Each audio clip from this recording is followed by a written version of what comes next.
Imagine करो कि तुम्हें 11 करोड़ मिले। बस इमेजिन ही करो, क्योंकि भाई झूठी उम्मीद में मजा बहुत आती है। और उसी उम्मीद के साथ भुवन बाम की ढिंढोरा सीरीज अपने मकसद में सक्सेसफुल रही। शुरुआत के तौर पे ढिंढोरा कहानी अपने मिडिल क्लास फैमिली के अराउंड घूमती है। उनकी डेली लाइफ की कॉमेडी, सपने, एस्पिरेशंस को 360 डिग्री में घुमा फिरा कर प्रेजेंट करती है। जब बबलू को 11 करोड़ की लॉटरी लगी थी, सबसे पहले तो अपन बीबी को जानते हैं, वो किस तरह का क्रिएटर है। सालों से हम उसका स्टाइल को जानते हुए आ रहे हैं और ऐसा ही कुछ हम ढिंढोरा सीरीज से भी एक्सपेक्ट कर रहे थे। सबसे पहले जो अपना एक्साइटमेंट था हमें भुवन बाम की वर्ल्ड बिल्डिंग को लेकर था कि ये किस तरीके से अपनी स्लैपस्टिक कॉमेडी और अपनी स्क्रूबॉल कॉमेडी को यूज करते हैं। उनके यूनिवर्स के बाकी कैरेक्टर्स किस तरीके से नजर आएंगे और जो कि ये ओवरऑल अपने प्रॉमिस को डिलीवर करने में सक्सेसफुल रहा।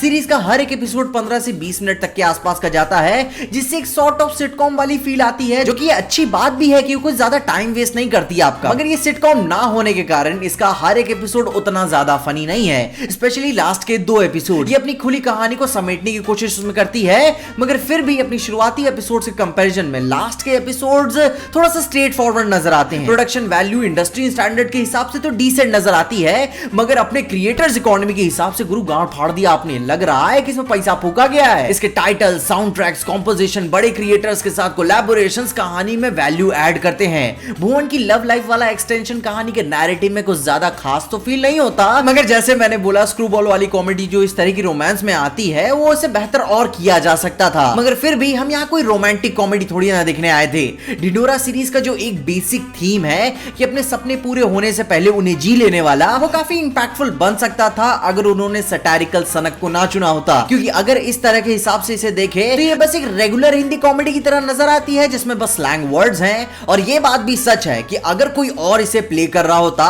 तो शायद ही हम इसके बारे में बात कर रहे होते। मगर इस कहानी की स्पेशल बात ये नहीं है कि ये क्या है, इस कहानी की स्पेशल बात है बीबी। 12-13 कैरेक्टर्स को प्ले करना, कंसिस्टेंट क्वालिटी देना क्रिएटर्स इकोनॉमी के लिए बहुत बड़ी अचीवमेंट है। ये कोई बहुत ही ज्यादा एक्स्ट्राऑर्डिनरी तरीके से फनी नहीं है, क्योंकि मुझे भी याद है कि बीबी की पुरानी वीडियोस को देखकर मैं किस हिसाब से हंसा था, जो कि ये एक एक्सपेक्टेशन में से एक्सपेक्ट कर रहा था। मगर ये निराश भी नहीं करती। कहानी के कई सारे एक्सपर्ट्स हैं जो इसे कमेंडेबल बनाते हैं, जो पैसे को लेकर मोटिव्स को यूज करता है। पैसों के बाद सोसाइटल अटेंशन क्या मिलता है, क्या सच में लॉन्ग डिस्टेंस वाला प्यार काम कर भी पाता है, और क्या आपको किसी के भी भरोसे रहना चाहिए। सीरीज का सीजी सबसे स्मार्ट तरीके से यूज किया गया है, ये बात तो कहनी पड़ेगी, क्योंकि एज एन एडिटर ये बात भी मेरे को समझ में आ रही है कि कितनी सेफली कैरेक्टर्स की प्लेसमेंट को यहाँ पे यूज किया गया है। और वो ऑलरेडी ही जान रहे थे कि कहाँ कितनी मेहनत लगने वाली है, क्योंकि कितने सारे बड़े स्टूडियोज भी कहानी में कंसिस्टेंट सीजी डालने के लिए भी दिक्कत हो जाती है उन्हें, जो कि इसके मेकर्स ने इस बात पे ध्यान दिया है, क्योंकि काफी डेंजरस गलत हो सकता था अगर ऐसा थोड़ा सा भी गलत हो जाता। मगर ये अच्छा लगा कि इन्होंने छोटा खेला, सेफ खेला और कंसिस्टेंट खेला। कहानी अपनी ट्रेडिशनल स्टोरी टेलिंग टेक्निक को फॉलो करती है,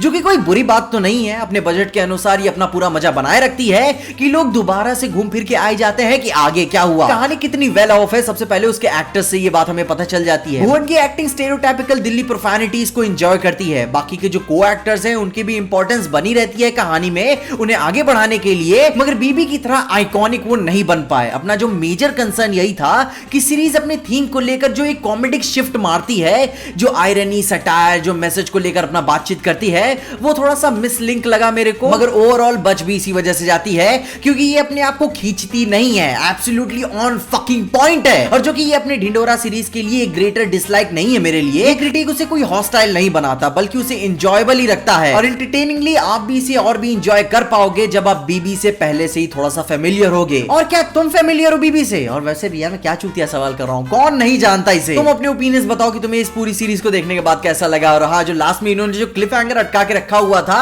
मैं कुछ ज्यादा डार्क तो एक्सपेक्ट नहीं करता जैसा बीबी का स्टाइल है, मगर फिर भी एक हैरानी बनी रहती है कि कहां से कहां तक चीजें जा सकती हैं। क्योंकि एक बहुत ही बड़ा मिडिल क्लास लाइफ में कंसर्न बना रहता है पैसों को लेकर, और वो गैप इन्होंने इस बार भर दिया 11 करोड़ का। तो भाई 100% ये फैमिली अब मिडिल क्लास नहीं रहने वाली। अब ये डेंजर और अपनी स्टेक्स को कितना आगे बढ़ाएंगे, तुम अपनी ओपिनियंस मुझे जरूर बताओ। तुम्हारे सीजन 2 को लेकर स्पेकुलेशन और हाइपोथेसिस क्या है, मैं भी जानना पसंद करूंगा। और अगर आपको इस वीडियो में देखे कहीं भी अच्छा लगा, खुशी या मजा आया, तो लाइक मार दो इस वीडियो को। चैनल पे कहीं भी नया आ गए हो तो सब्सक्राइब तुम्हारे देना चैनल को। और आपको वीडियो को ज्यादा ही पसंद आ गई तो अपने दोस्तों शेयर कर देना।